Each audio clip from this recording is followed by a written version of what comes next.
Hello and welcome to EPR with your favorite environmental enthusiasts, Nick and Laura. On today's episode, I talk about career pathing. We talk to Ted Boling to get updates on the NEPA landscape, his trip to Italy for the IAIA Conference, and cumulative effects. And finally, potato chips were invented in 1853 by George Speck in Saratoga, New York. They were originally called crunch potato slices, which I thought was delightful. And weirdly, they stopped producing them during World War II because they were considered non-essential food items, which as a salt boy, I find deeply offensive. But there you go. That is what we've got for you this week. Hit that music.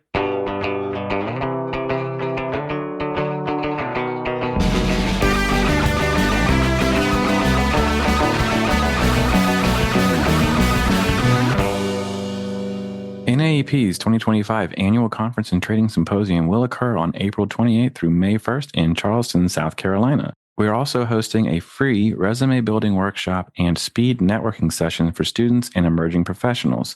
The resume building workshop will start at 2 p.m. and is designed to guide participants through the essential elements of an impactful resume, focusing on tailoring content to align with career goals and industry standards. At 3:30, we will conduct a speed career event, which is designed to inspire and connect early professionals and students interested in environmental careers. This roundtable style event allows mentees to engage directly with career professionals in environmental fields, gaining valuable insights into these mentors' backgrounds, certifications, and what a typical day in the life looks like. For more information, please check out www.nap.org. Let's get to our segment. There's lots of different ways to do a career. There's never ever even one like specific route. Like everybody can go in lots of different directions. And I don't know. I don't know if I've talked about this on the show before, tell me, but like the main thing that I always say is like there's like three elements to a job: business development, project management, and technical experience. And all three of those, depending on what job you're in, kind of fluctuate. And some jobs are more heavier than others in those fields. But ultimately, when you first start your career, the idea is to figure out which of those three things you like the most, which ones are the most interesting to you. Where do you kind of gravitate towards? Is it schmoozing with people in lots of different places? Is it looking into having details of a project all sorted out? Or is it like knowing specific regulations in a field that, someone asks, like we had Ted on, and, if we ask him to cite something for us, I'm sure he could do it. And he'd be like, oh, well, that's actually from this thing here. And you can get to a point where you're really good at all of those, but that doesn't mean that you have to do that. And it's really hard to be great at all three. I think it's almost like you can choose two, and that ends up being the balance, right? Like it's hard to be good at all three of those things. And most people don't want to be good at all three of those things. Some of that's just not very fun. And so I love the business development side of things. I like the technical experience side of things, and I like the project management side even less than that. So that's kind of where I am now, and that took a while for me to figure out, but that's kind of the joy of a career. I think a lot of times people are like, I need to immediately be a CEO. And it's like, well, if that's really what you want, good luck. You can do that. You can start your own business and do it now, but you don't have to. And it's really not for everybody. So I think a lot of times you look at others and say, I need to do what they're doing. And I remember I made that same mistake when I started, and I was like, oh, my boss is really great at these things. I need to be great at these things too. And that's not true. My first boss was really, really meticulous, and he was really sharp, really, really focused, and he could find an error from like a mile away. You know, I say like eagles can see like 20 miles away. Like, I swear he could spot a typo from 20 miles away. He's like, where's the E in the second E in environment? You're like, well, how did you see that? Like, and it's just, that was what he was. And I was just I'm not good at that. It's not that I'm bad at it, but he was exceptional. And I remember being like, oh man, I'll never be like him. And then, fast forward, a decade and I know a lot of the regulatory stuff that I was blown away with him, right? I knew there was somebody asked me why we had to do something. And I was like, oh, based on the Air Force regulations that are here, it tells you that you have to, and I heard myself and I'm like, oh gosh, I'm an expert. How did this happen? And it was wild. It was kind of like a moment where I was like, oh, I am both, I've learned a lot like my old boss, but I'm very different from him. And so we do different things, but we're kind of still in the same universe, and that was kind of cool. And there's no real plan for that. You just kind of have to roll with it. So there are lots of examples of people moving around. There are lots of examples of people staying in one place. And it really, really depends on your situation. If you're in a spot that with people that care about you, sometimes that's the most important thing. If you're ambitious, maybe it's not. And so there's no wrong answer. I think at the end of the day, you end up in a place that you're happy. And that ends up being more important than anything else. And you look back on the journey and go, well, I don't know how I got here, but I liked it. So that's what I would say. That's it. That's the story. Let's get to our interview. Hello and welcome back to EPR. Today we're excited to have Ted Boling returning on the show today. Ted is a partner at Perkins Coie LLP and formerly served as the Associate Director for NEPA at the Council on Environmental Quality. Ted, great to have you back. It's great to be back with you, Nick. Thanks for having me. Yeah, of course. We did just talk, but there's a lot going on. Yeah, as we noted, it's a fast-moving environment right now, and so warrants a bit more of update on recent developments and what's coming. Yeah, and let's dive right into it. Let's not even waste time. So we know that there's CEQ issued its interim final rule, rescinding a few regulations that have been pretty long-standing. So can you briefly explain what that means and where we are in that process? Yeah, so what CEQ issued, which they described as an interim final rule, was actually a proposal to rescind the CEQ NEPA regulations that had been in place since 1978 and are really sort of the cornerstone for all NEPA practice. The executive order on unleashing American energy directed CEQ in Section 5 to propose rescinding its regulations. And what CEQ did was sort of overperform in that regard to say, our regulations are effectively rescinded, but we've delayed the effective date to April 11th and 45 days out. And then we are going to take public comment over 30 days. And so that public comment period just closed yesterday. They received, somewhere in the neighborhood of 100,000 comments or so.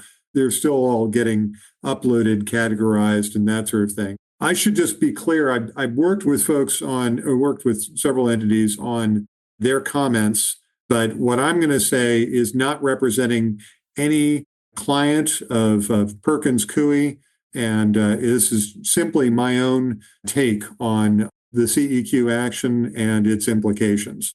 And I would just say, just to kind of put it all in context, what CEQ has done is effectively taken us back to 1977. Right. In the first 7 years of NEPA implementation, the Council on Environmental Quality had guidance to agencies. They issued their first guidance in like April of 1970, like 4 months after the agency was created. Pretty rapid work. That went through a couple iterations, and the definitive guidance was issued in 1973, and it actually looked a fair amount like regulations. I mean, it was very detailed. Sort of here's how you do the NEPA process, and helped resolve a number of issues between agencies, because you can imagine, the early days of NEPA in a very spare statute, it was a sort of choose your own adventure environment. I mean, a sort of federal common law was developing with courts interpreting the statute and agencies following guidance, but their own, predilections and that sort of thing, and different approaches. And so what the Carter administration came in, directed CEQ to do was, as part of the president's authority to take care to see that the laws are faithfully executed, directed CEQ, delegated to CEQ the authority to create one unitary set of regulations. And that's what, CEQ did in what was basically sort of like a regulatory negotiation. It was a very open process. The Chamber of Commerce represented industry. I think it was Natural Resources Defense Council was sort of the lead for the environmental community. You had states involved, unions involved. And that set of procedures stood the test of time, was, immediately embraced by the Supreme Court, finding in Sierra Club v. Andrus that the CEQ interpretation of NEPA as articulated in those regulations was entitled to substantial deference. And so, every circuit in the country, every circuit court of appeals, all the courts basically embraced the CEQ regulations. Some sort of dissenting voices out there, some questioning, starting most significantly in the DC Circuit, Judge Randolph, and the Alexandria v. Slater decision on the Woodrow Wilson Bridge back in 1999 questioned CEQ's authority. And that was the theme that he carried through for many years. But in 2020, we did the comprehensive update to the CEQ regulations, and that was pursuant to President Trump's Executive Order 13807 on discipline and accountability in infrastructure development, really making use of CEQ authority, leading that effort, never questioning CEQ's authority, and that comprehensive update was more or less in place up until the summer of 2024. CEQ's NEPA there's some amendments, some clarifications in 2022, but basically in 2024, the Biden administration did their own comprehensive update, and then that was challenged by 21 states in a case in North Dakota called Iowa versus Council on Environmental Quality.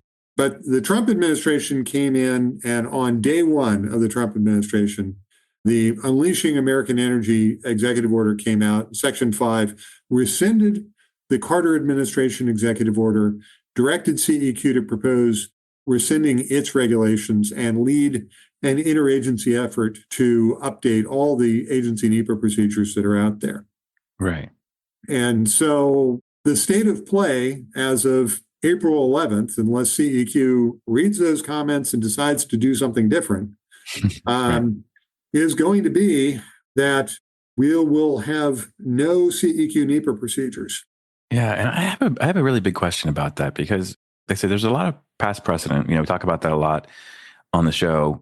So we have all this past precedent. If that goes away, does the precedent also go away, or is it kind of up to interpretation by the court? Is that something that's going to change over time? Yeah, well, what you'll have in the way of the law is a fairly confused landscape. First of all, you've got the statute. All right, so NEPA was amended in 2023 in the Fiscal Responsibility Act to codify aspects of the 2020 NEPA regulations and some other additions there. But basically, sort of the cornerstones of the NEPA process that have been blessed by Congress on many occasions. I mean, cross-referenced in over 20 statutes and used by Congress, including in the Fiscal Responsibility Act, the FAST Act with creating the Permitting Council, which referenced the environmental review process. And NEPA is a cornerstone of all that.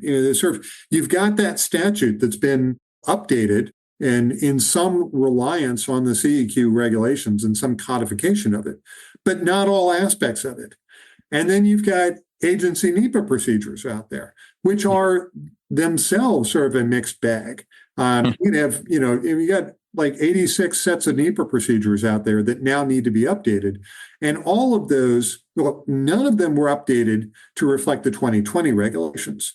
Right. That was the work that was left for the agencies in the summer of 2020. CEQ updated its procedures, gave the agencies a year to update their procedures. And then the Biden administration came in and said, nope, we're going to extend that deadline because we're going to go through our own update here.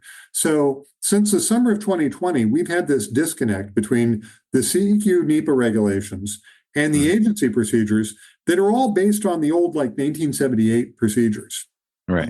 Some of those, may incorporate it by reference. Others basically are just supplementary too. I mean, you're not supposed to duplicate the CEQ procedures. So they're supplementary too, meaning that when the CEQ procedures go away, you've got this sort of freestanding set of procedures that are by design just a supplement to something that no longer exists.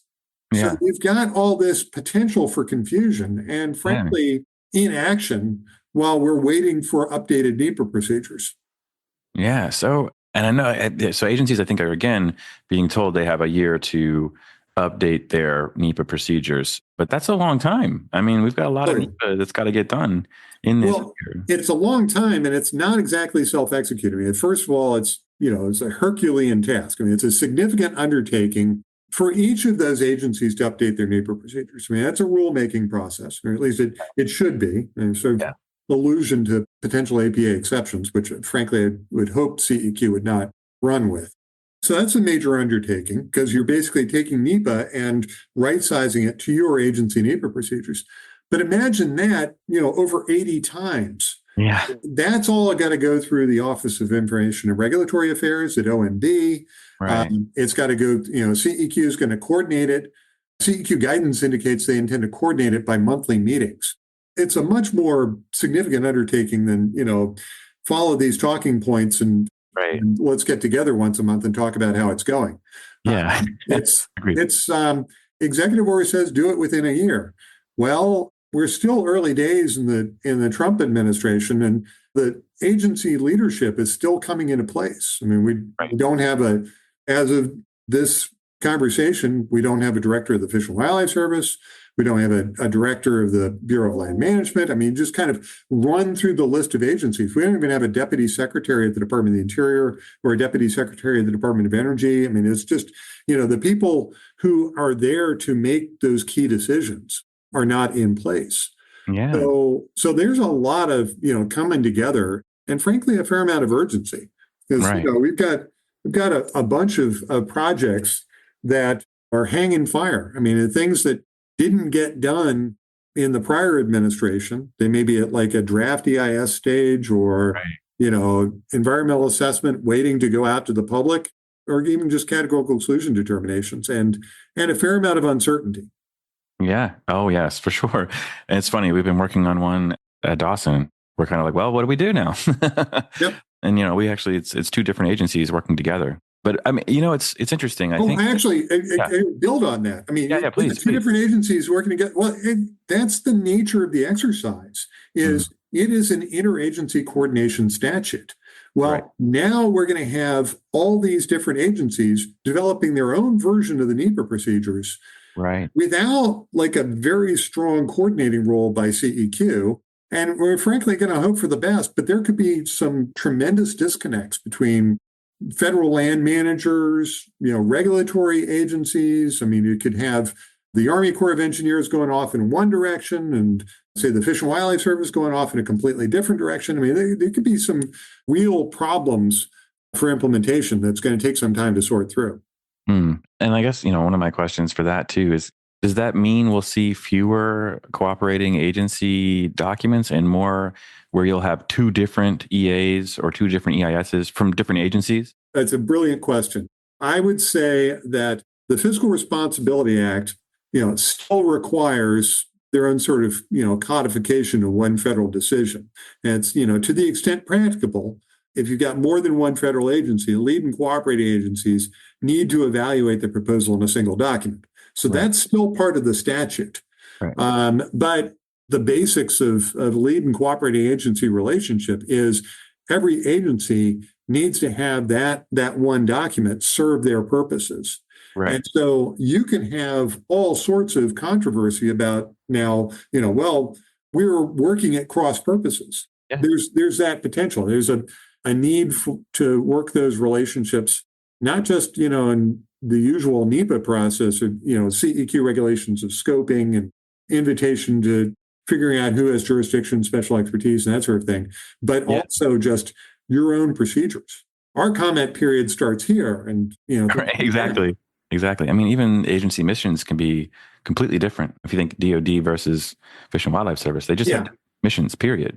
Yeah, I mean, and we as environmental professionals all are familiar with that, and we work through those issues as a scoping process, but we've at least had a fairly unitary framework in the NEPA process for resolving those issues. Yeah. Now we can have NEPA processes that actually work at cross purposes to that.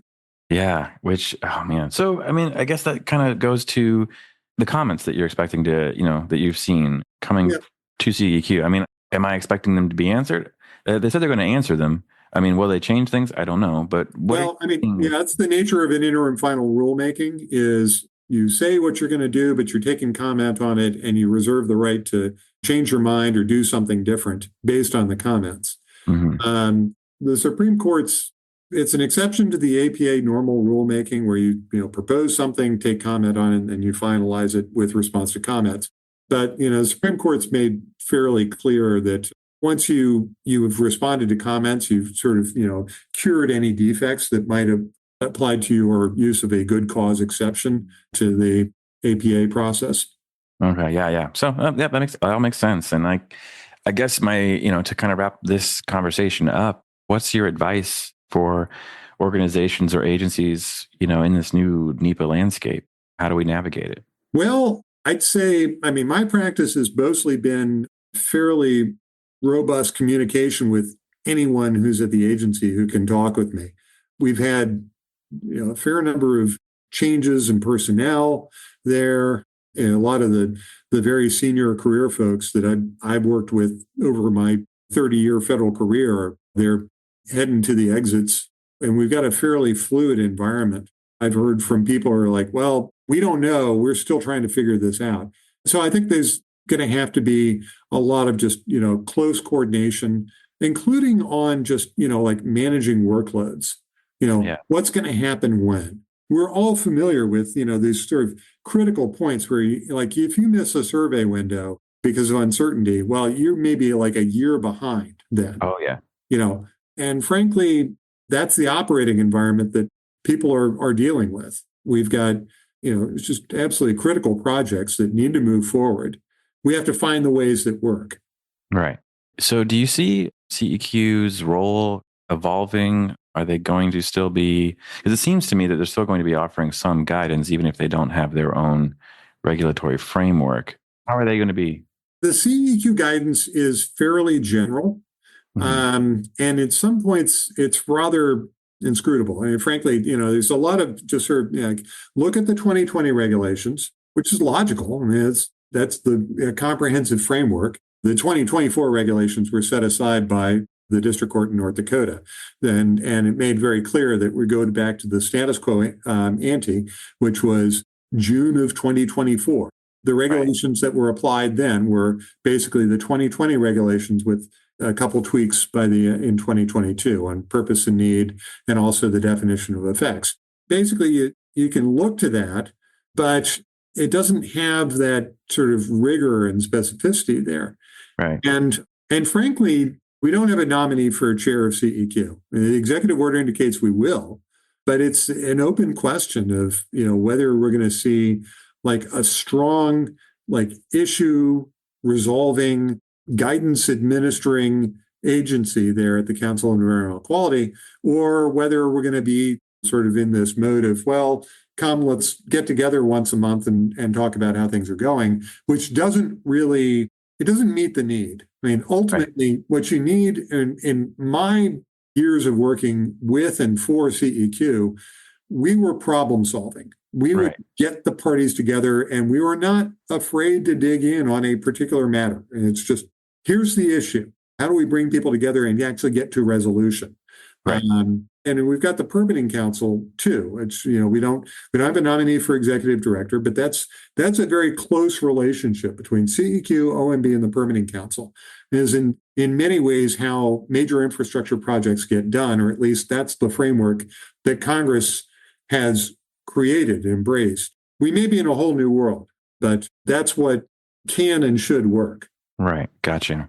So do you see that as certain industries, like if we're talking about renewable energy or transportation or other infrastructure projects, having maybe, I guess, larger impacts on this versus other smaller agencies or just smaller projects?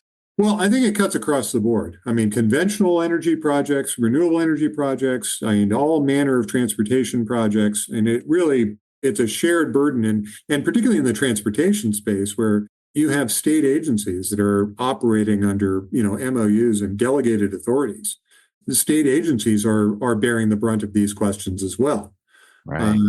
With their MOUs, they pledge to follow all the federal direction, including this executive order on unleashing American energy. Now, they're not updating the federal highway NEPA procedures, but they're bound to follow them. Right. Yeah, exactly. And my goodness, I know I really feel like I could keep asking you a million questions about it, but yeah, we could probably come up with new angles on it too. Yeah, right. One that just came to me a little while ago or a few days ago is just about what about CEQ's authority to do emergency alternative arrangements?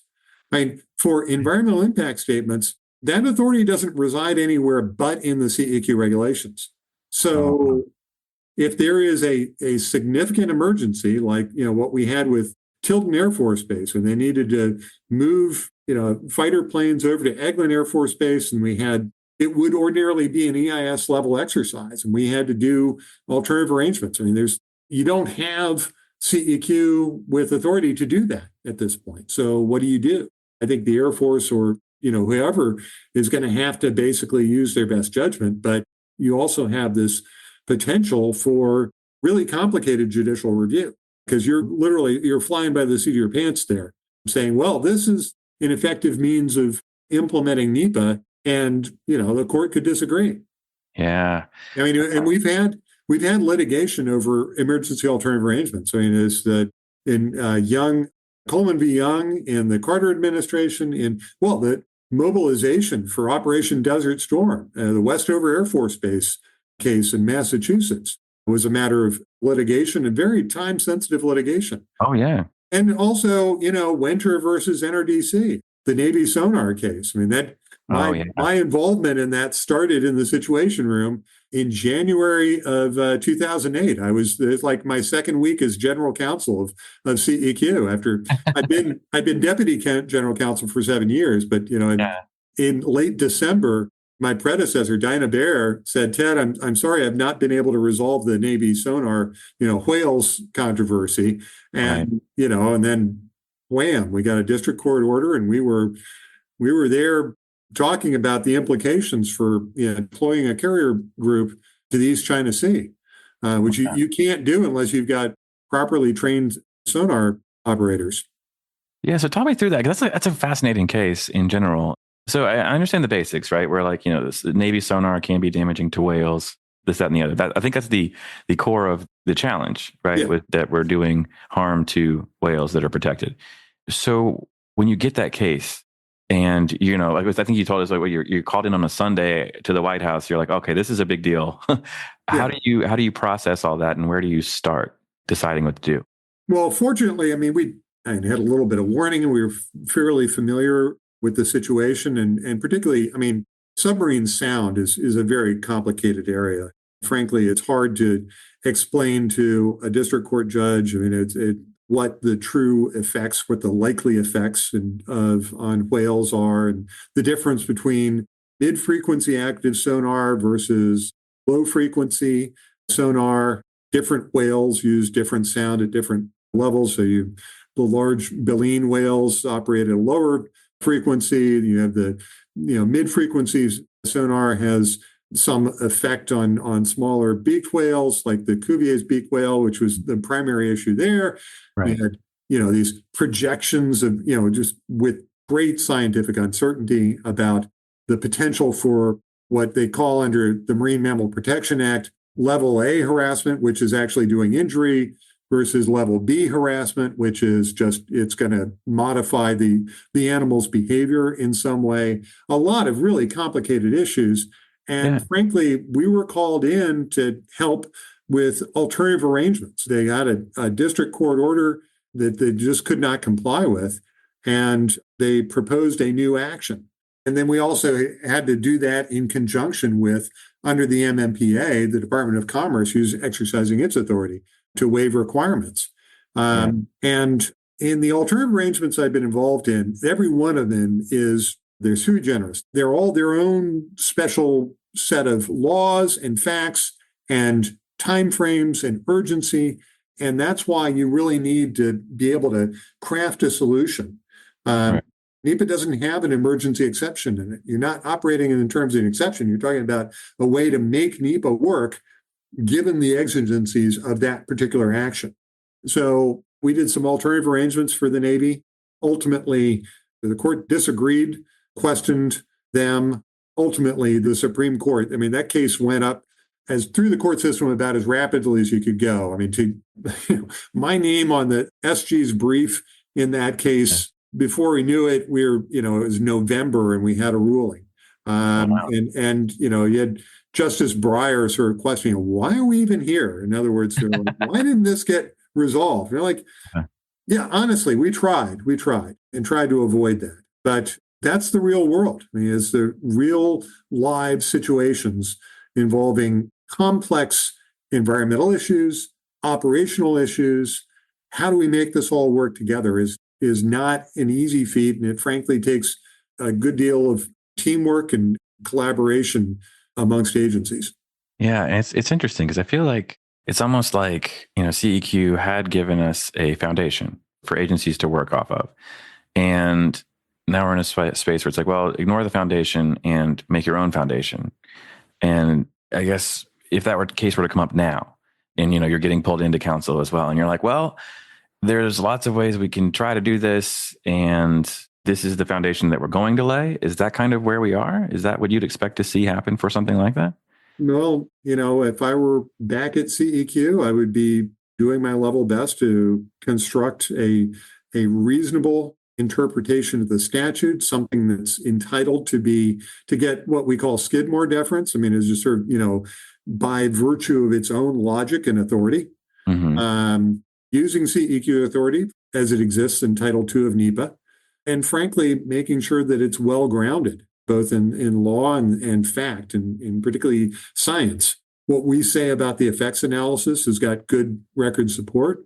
Frankly, that's what I think the general counsel of CEQ would have to do. Basically, I think at this point, if we have an emergency during this interregnum, and this is an open question, it'd basically be called upon to put together some sort of record. It might take the form of like a letter from whoever is in charge at CEQ to the agency head saying, here is our best interpretation of the statute and what we recommend you do. Yeah, very interesting. Wow. Yeah. Okay. So I promised that we would talk about other things too. And one of them that I thought was quite fun, and we've talked a little bit about IAIA on the show. Yeah. The International Association for Impact Assessment. The international analog to the NAEP. Exactly. So I know you've been very, very great participant in NAEP, but you're also involved with IAIA. And this year, I think it's in Italy. Yeah, it's in Bologna. It actually follows right on the heels of, sort of overlapping with the NAEP meeting. So my plan is to, on April 30th, I'll be doing the plenary at NAEP along with Eric Beidel, Tommy Bodrow, and Horst Kretschmiel. Yeah. Coming back. I'm very happy about that.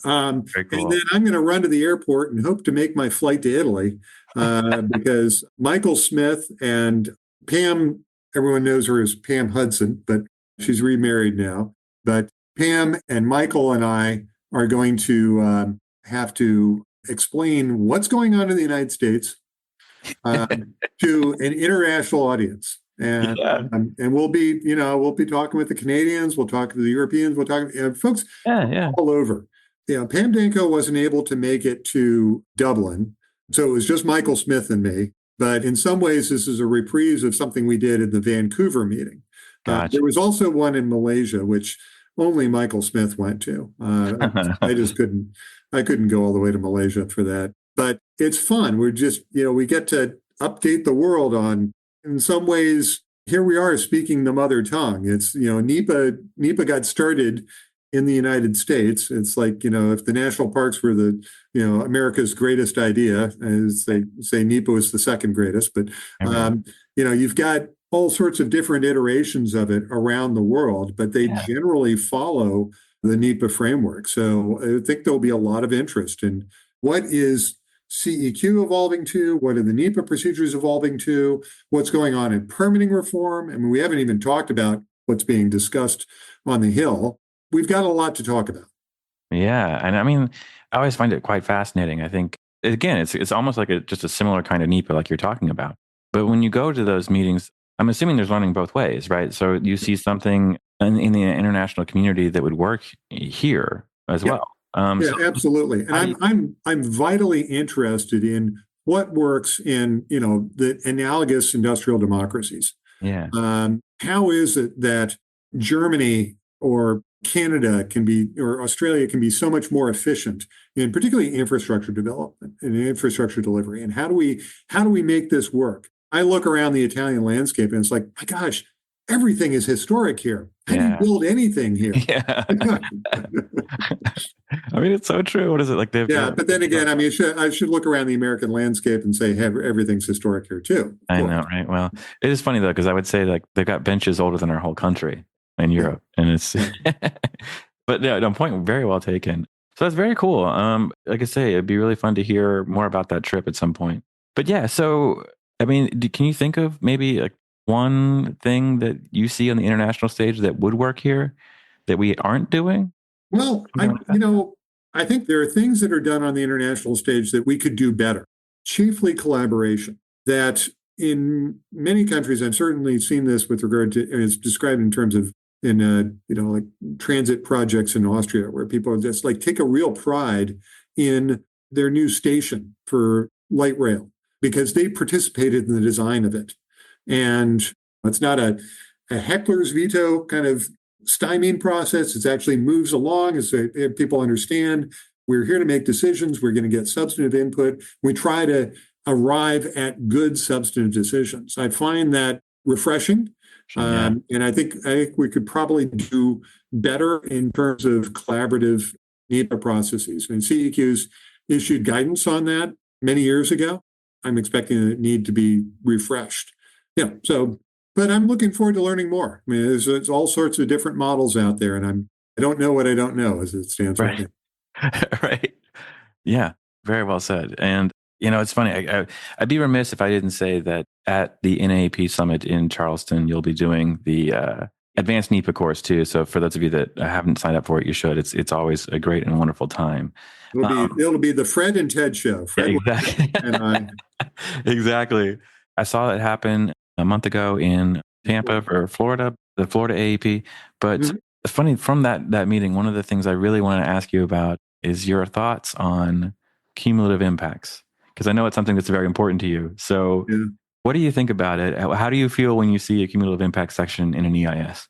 Oh, I hate that. I mean, I actually like the current, or rather, current definition of effects, where you have sort of a clear continuum of effects, indirect effects, direct effects, indirect effects, cumulative effects being a species of effects, that it is an aspect of effects analysis. The CEQ guidance came out with the interim final rule, talks about how, well, the word cumulative doesn't appear in the statute. Well, there are a lot of words that don't appear in the statute. But really, you look at the history, the reason for NEPA. If you look at, Kleppe versus Sierra Club, a 1976 Supreme Court case, it's sort of like cumulative effects of why we do this. I mean, it's up to the special competence of agencies to figure out, how far out do we trace the effects analysis? Like we'll probably have an opportunity to talk about the Supreme Court decision in the 7-county infrastructure coalition case. Hopefully it'll actually be out by then and help clarify that. But that's to say cumulative effects is not part of NEPA analysis. It just strikes me as fundamentally wrong or just a mistake, a category mistake, because there are effects that are by their nature cumulative. Yes. Or accumulate. And why do we care about this? It's not insofar as, well, because we're going to have this direct effect, but it's because of the past, present, reasonably foreseeable. We're looking at the trend line. And I thought Fred put it very well. It's like, ultimately what we're talking about here is the context. Why do we care about these effects? Well, here's the context. Be it there's been this development in this community before, and this is another straw on the back of the environmental camel, and I'm referring to a Second Circuit case in 1972, Hanley v. Kleindienst, which talked about what was basically a cumulative effects problem in an urban environment. It's kind of intuitive.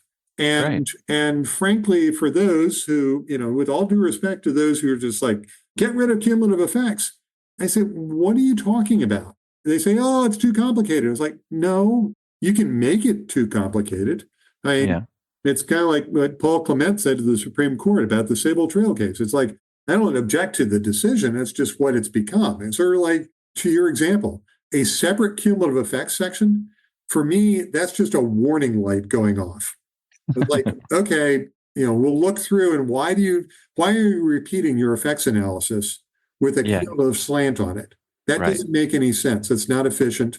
Are you really looking at cumulative effects? I mean, oftentimes it's the last section, as we see these drafts in process, and you're like, well, we'll get to the cumulative effects. So like, well, wait a second.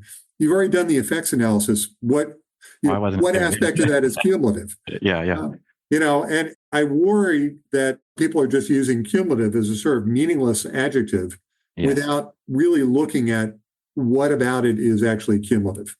Yeah. I mean, it's a great point. And I always look to like, there's city infrastructure. If you think about it, if one person builds something and then someone else builds something and then someone else builds something, and then before long, every time it rains, your sewer treatment plant overflows into the Potomac River, for example. Yeah. Don't know where I'm Yeah. coming from on that. That becomes a cumulative effect, right? That wouldn't happen except everything that was keeping that water in is gone. And so Yeah. now you have a new effect. And it's kind of like the status quo is the Potomac River and the Anacostia are full of fecal coliform. That is the cumulative effect of a lot of different projects. So yeah, I think a lot of times people almost they over and underthink it at the same time, where it's like, okay, well, it's got to be its own thing because it's very special, and let's just copy what we did earlier and paste it because it's the same. Yeah. Wait, Yeah. I think that back of the environmental camel analogy has actually done us a disservice because, frankly, we're not looking for like this specific tipping point at some point in the future. Often there are, like cascading effects that you can sometimes foresee them. Sometimes you find them in retrospect as okay, here's where things really started to plummet, or, where like a species got to a population level where they began to swirl in the extinction vortex. right. But more often than not, it's really just, hey, take a step back and look at all that we've lost and all that we're losing and the trend line here. Yes. And that's what NEPA ultimately is designed to do. I mean, you had senators like Scoop Jackson who really honestly cared. Tell me, in one concise document, what's significant here. And they're looking at an environment in 1968, 69, where it was radically changed from the environment that they knew when they were children. Right. And like, how did we get here? Where are we going? And those are basic problems. I mean, I can see that over the course of my life, where it's like, you look at Fairfax County, Virginia, when I was growing up in Reston in the 1970s versus, what it's like now. And like, oh my gosh, I can't even imagine. To me, it's funny because Reston to me is kind of like the heart of not necessarily, but Northern Virginia. It's pretty in there. Yeah, Can't but imagine when I first moved there, it was miles of cornfields between Reston and Tyson's Corner. So that is wild. I can't even imagine that. yeah. Oh man, yeah. For me, I guess it was Manassas. It was kind of like it was the boonies, and I guess technically it still is, but it's filled in all the way.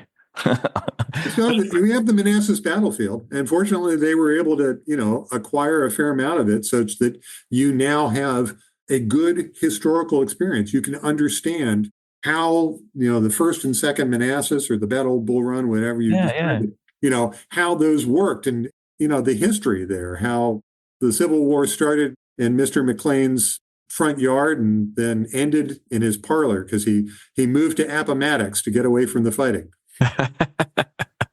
That's very funny. Yeah, it's very true. I grew up about an hour from Appomattox. That was always pretty close to our hearts in school. So yeah, it's fun you bring it up. So all right, with apologies to others for us digressing into Virginia history here. Yeah, right. I know. Yeah, what old is new again. Right, exactly. So I know we're getting close to the end here, but is there anything that we haven't brought up that you'd like to talk about before we close? I'm just interested. Nick, you've been doing these interviews for a long time. I'm interested in your thoughts on just sort of, the state of the practice and where we're going. Oh, man. Yeah. Well, honestly, I think doing these interviews, talking with you, talking with Fred, it gives me a lot of perspective that I wouldn't have. I think even the last time we talked it with you, you said, we've been here before. This seems new and it seems scary and it seems unreal, but this is what we were doing prior to CEQ regulations being there. And, NEPA didn't used to be a thing and it still is a thing. And so I find that doing the show keeps me optimistic. And I think one of the things that we talked about at the advanced NEPA training has really stuck with me. It's this too shall pass was the end result of that conversation. But it's just, we talk about like, wow, there's all this change, but there's always change. Yeah. And we adapt to it and we move on. And, I think, sort of keeping with that theme, I mean, I think we can, sort of like take a long view of how, the need for NEPA, the need for basically informed public decision making is going to remain. And frankly, the more we have just sort of this information overload and disinformation and hysteria and such, it's recognized by serious professionals and decision makers. We need this information. So I think we should keep faith, keep on the sunny side. Yeah. Yep. And yeah, that's great and wonderful advice. I really appreciate that. Right. And before we let you go, where can people get in touch with you if they'd like to reach out?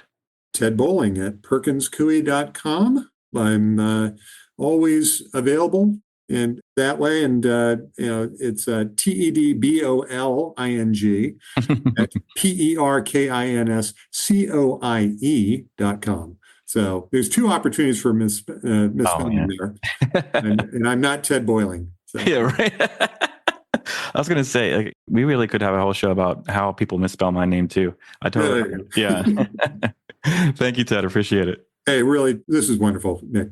Glad to continue with you. And that's our show. Thank you so much, Ted, for joining us today. Please be sure to check us out each and every Friday. Don't forget to subscribe, rate, and review. See ya, everybody. Bye.